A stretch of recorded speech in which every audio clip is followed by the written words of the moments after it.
Jadi agak begini kan, pisang begitu ya. Jadi ini adalah idaman para cewek-cewek kalau nyari G-spotnya, atau idaman cowok-cowok kalau nyari G-spotnya cewek. Jadi kalau udah tahu bentukmu seperti pisang, nyentuh G-spotnya lebih mudah. Jadi kalau misalnya kamu tinggal menyesuaikan posisi aja, kalau miring harusnya gimana, kalau tengkur berarti harusnya gimana. Yang ketiga ada tipe bakso urat. Ingat batangnya ya, bukan dok-dokannya. Kalau dok-dokanmu berurat itu namanya varises, kamu harus ke dokter.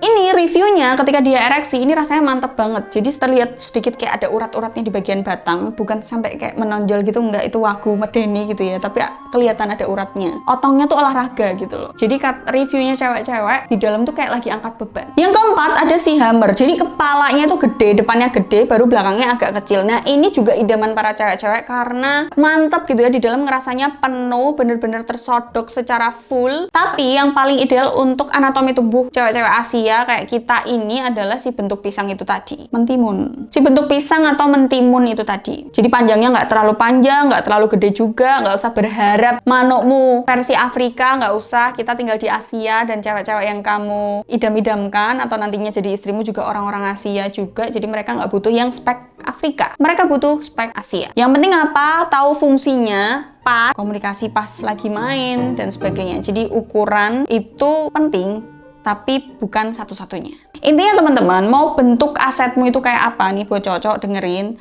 jangan biarkan manukmu itu star syndrome. Ngerasa punyaku itu paling nyodok, punyaku itu paling ini, punyaku tuh paling ini. Bahkan, apakah masih ada nih di tahun 2026, ada temanmu yang kalau cerita tentang pengalaman seksnya dia yang belum menikah itu, dengan membanggakan itu, dan ngomong kalau semua cewek yang tak pakai itu pasti reviewnya enak, terus semua cewek yang tak pakai itu pasti habis itu ngangkang, semua cewek yang tak pakai, pokoknya pamer-pamer kayak gitu. Kalau di 2026 ini masih ada yang kayak gitu, tolol banget sumpah. Banyak cowok-cowok yang ada temennya kayak gitu tuh dia diem, karena apa?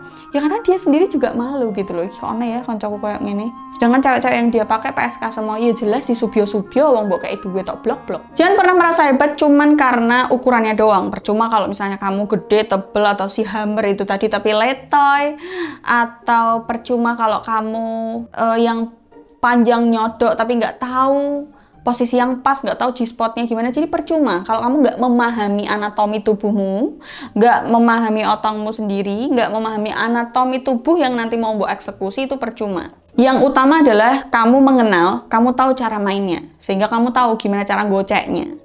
Ingat, komunikasi sama pasangan itu penting banget ketika main. Jadi aku selalu bilang kalau seks adalah komunikasi tingkat lanjut. Nah ini fungsinya. Sekarang waktunya kita jujur. Kamu itu termasuk klasifikasi bentuk yang mana? Atau kalau yang nonton ini para istri, coba komen punya suamimu tuh yang kayak gimana. Gak usah malu-malu, kita sharing aja. See you in the next video. Jangan lupa komen di bawah. Bye!